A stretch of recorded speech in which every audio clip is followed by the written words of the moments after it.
बिस्मिल्लाहिर्रहमानिर्रहीम। आज हम बात करेंगे बहुत ही खूबसूरत से प्लांट, जैसा कि आप सब जान भी गए होंगे, रोज़मेरी प्लांट। तो बहुत ही खूबसूरत प्लांट है और स्पाइसी प्लांट है। खानों में इंतहा दर्जे का अगर हम इसको इस्तेमाल करें, जायका जो है लाने में ये बेमिसाल है। तो बहुत से गरम मसालों की जगह भी इसको हम इस्तेमाल कर सकते हैं और बहुत से इसके और भी जो है फ़वाइद हैं बालों के लिए, स्किन के लिए। बहरहाल आज हम ज़्यादातर इसको प्रोपिगेशन पे इसकी बात करेंगे और क्या हम वजूहात होती हैं जो ये पौधा ख़राब हो जाए उस पे भी डिस्कस करेंगे और कैसे हम इसको साल हर साल अपने पास रख सकते हैं, अपने घर में बनाए रख सकते हैं।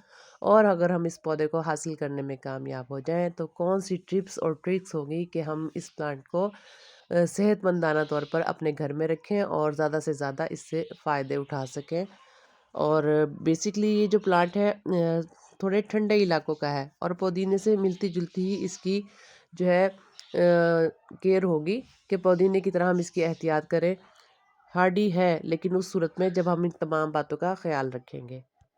और पीनियल बनाने के लिए भी इसको कि हम इसको साल हर साल अपने पास रख सकें, इसकी वैरायटी को सेफ रख सकें। तो अभी हमें चंद एक बातें हैं जिनको जानना ज़रूरी होगा। बहुत ही खूबसूरत सा ये प्लांट देखने में तो प्यारा लगता है, बेनिफिशियल भी है और इसकी जो है अगर हम खूबसूरती चार चाँद चाहते हैं इस तरीके से हमें इसकी पिंचिंग करनी पड़ेगी। बिल्कुल टिप ये मैं आपको दिखा दूँ, ये बिल्कुल टिप से अगर हम तकरीबन तमाम शूट्स की इसकी होने वाली है, मैंने आपको दिखाने के लिए रखा है। काफ़ी टाइम हो गया इसको मेरे घर में आए हुए और स्पेशल किस्म का इसे मौसम चाहिए होता है। बहुत तेज़ धूप में भी घबराता है। सर्दी की धूप तो इसको बेहतर ही लगती है, लेकिन आजकल की जैसे धूप है, जनवरी, फ़रवरी मौसम ठंडा होता है तो धूप इसको मैदानी इलाकों की दे दें तो कोई भी ऐसा इश्यू नहीं है। तेज़ धूप में घबरा जाता है। ये देखें पिंचिंग की मैं कोशिश करूँगी ज़्यादा से ज़्यादा जो पिंचिंग है जैसे ही करेंगे मोस्टली आपने देखा है इस प्लांट को मैंने शुरू से दिखाया है कि इसकी एक-एक स्टिक्स हैं। ये देखें लंबी-लंबी सी स्टिक्स हैं और कम ही इसकी डबल शूट्स आती हैं। लेकिन पिन जब हम चाह रहे हों कि इसकी डबल शूट्स लें एक ही जो है ब्रांच से तो फिर हमें थोड़ी पिंचिंग करनी पड़ेगी। ये देखें पिंचिंग को एक जो मैंने आपको सही तरीका बताया टिप से एक मुनासिब सी मिकदार में जो है पिंचिंग लेनी पड़ेगी। 1-2 पत्ता तोड़ने से काम नहीं बनेगा। एक छोटा-सा रोज़ेट टाइप जो है हमें मुनासिब से हिसाब से लेना पड़ेगा। तो फिर हमें बहुत चांस है देखिए कुछ ऐसी भी शूट्स ब्रांचेज़ हैं जिनकी डबल शूट्स आ गई है। ये देखें। अब ये प्लांट की आप कंडीशन देख सकते हैं। इस तरीके से इस प्लांट को बिल्कुल भी नहीं छोड़ना। अगर आप चाहते हैं बहुत अच्छी सी ग्रोथ रहे आपके प्लांट जो है हरा भरा रहे तो हमें गुड़ाई इस तरीके से करती रहना चाहिए और गुड़ाई के दौरान भी कि मिट्टी की क्या कंडीशन हो कि हमें पता चल जाए कि अब जो इसकी वेल ड्रेनेज सिस्टम बेहतर नहीं है। तो जिसे मैं बताती हूँ अक्सर वीडियो में जो लॉक्ड वाली सोइल है वो नहीं होनी चाहिए और इस तरीके से सोइल को साथ साथ गुड़ाई के साथ साथ हम इसको सॉफ्ट भी करते रहेंगे। और जिस प्लांटर में हमने शूट लगानी है उस प्लांटर में भी हमने जो है वेल ड्रेनेज सिस्टम का ख़ास ख्याल रखना है बजाय इसके कि हम कटिंग में कोई फर्टिलाइज़र डालें।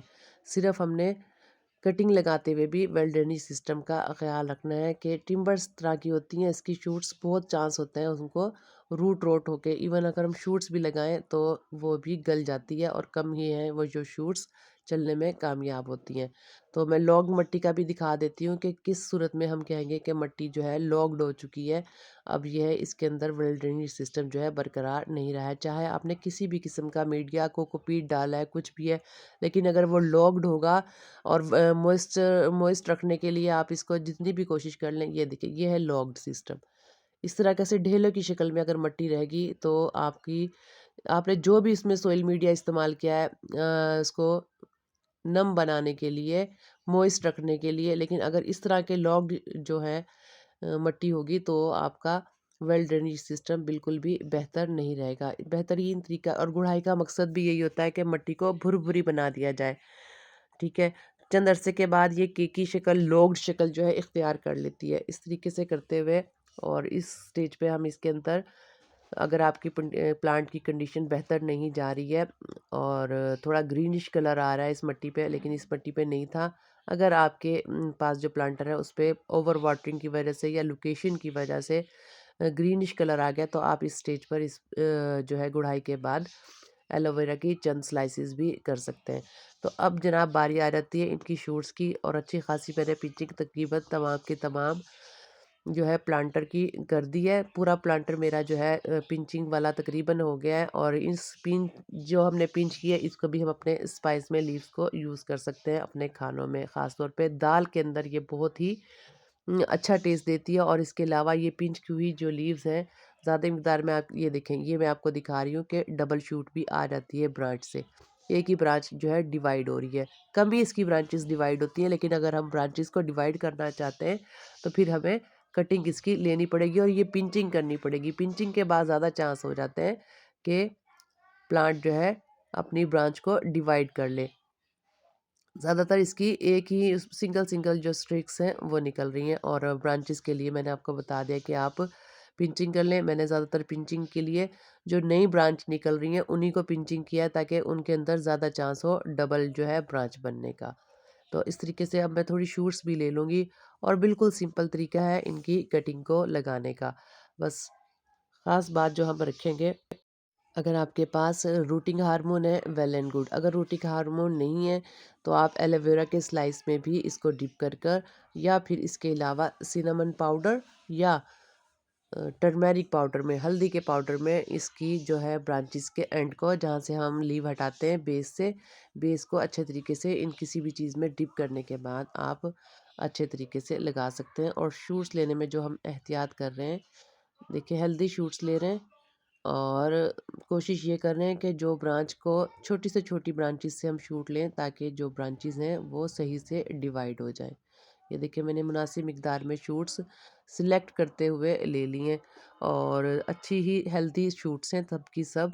और जो प्लांट है मेरा वो भी बहुत ही बेहतरीन और हेल्दी कंडीशन में है। और अक्सर ऐसा होता है कि जब हम नर्सरी से प्लांट लाएं, हमें उसकी कंडीशन के बारे में मालूम नहीं होता। इसको लाए हुए काफ़ी अरसा हो गया, कम से कम भी 2 वीक्स, लेकिन एज़ इट इज़ हरा भरा है। मैंने इसकी मुकम्मल तौर पे केयर दी है, इसकी लोकेशन का ख़ास ख्याल रखा है, ना ही इसे बहुत तेज़ धूप में रखा है और ना ही इसको छाँव में रखा है, ठीक है। और बरसात के मौसम में भी इसको बचा कर रखना है, ओवर वाटरिंग बरसात की भी इसको जो है ख़राब करेगी।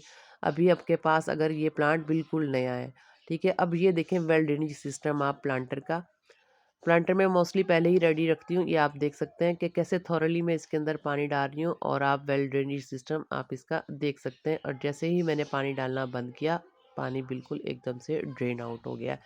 बिल्कुल ही ऐसे सिस्टम आपने रखना है। आप सोइल मीडिया जो भी यूज़ करें, कोकोपीट डालते हैं नहीं डालते, और हमेशा की तरह बेहतरीन टिप जो है ब्रांचेस को, शूट्स को, कटिंग को लगाने के लिए आप सबसे पहले जो है पानी में अच्छा सा डिप कर लें।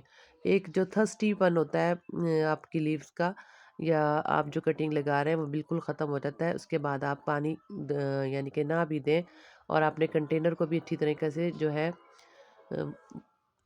मॉइस्ट किया हुआ है, तो फिर आप 1 हफ्ते तक भी पानी ना दें तो कोई ऐसी वजह नहीं होगी कि आपकी जो है कटिंग ना चले।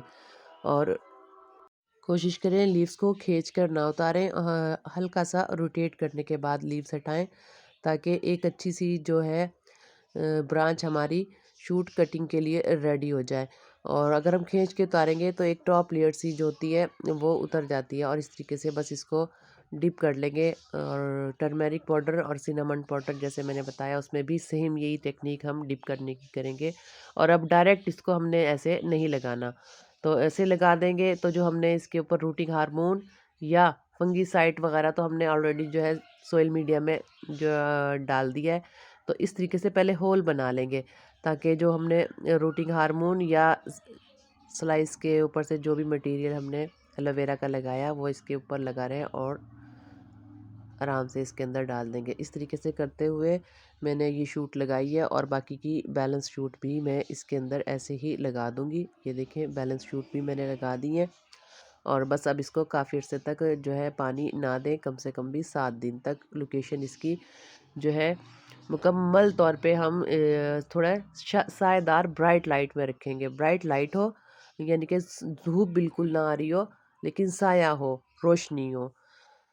मौसम बेहतरीन है और अगर इस दौरान बारिश होती है तो फिर हमें बारिश से इसको हटाना पड़ेगा कटिंग को, और पानी इसको देने की ज़रूरत नहीं है। बहुत ही यानी कि इसमें कोई भी ऐसा चांस नहीं रहेगा कि रोज़मेरी की जो आपकी कटिंग है नाकाम रहे, और इस तरीके से करते हुए हम अच्छे खासे प्लांटर जो है रेडी कर सकते हैं अपने रोज़मेरी के। अच्छा, अब एक और बात मैं इसमें बताए चलूँ आपको।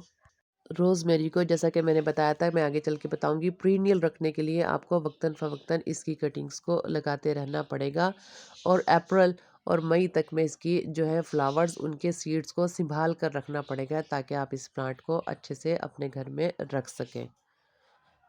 बहुत कम चांस रहते हैं कि जून जुलाई में रोज़मेरी का प्लांट आपके पास बचा रह जाए।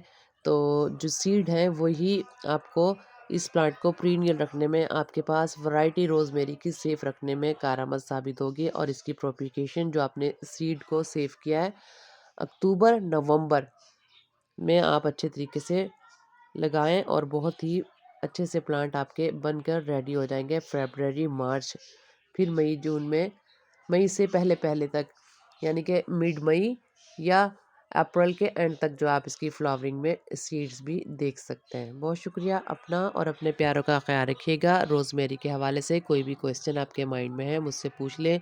याद रहे कि जब आप इनके सीड्स को महफूज़ करें तो नमी से बचाएँ और फंगस से बचाएँ। अल्लाह हाफ़िज़।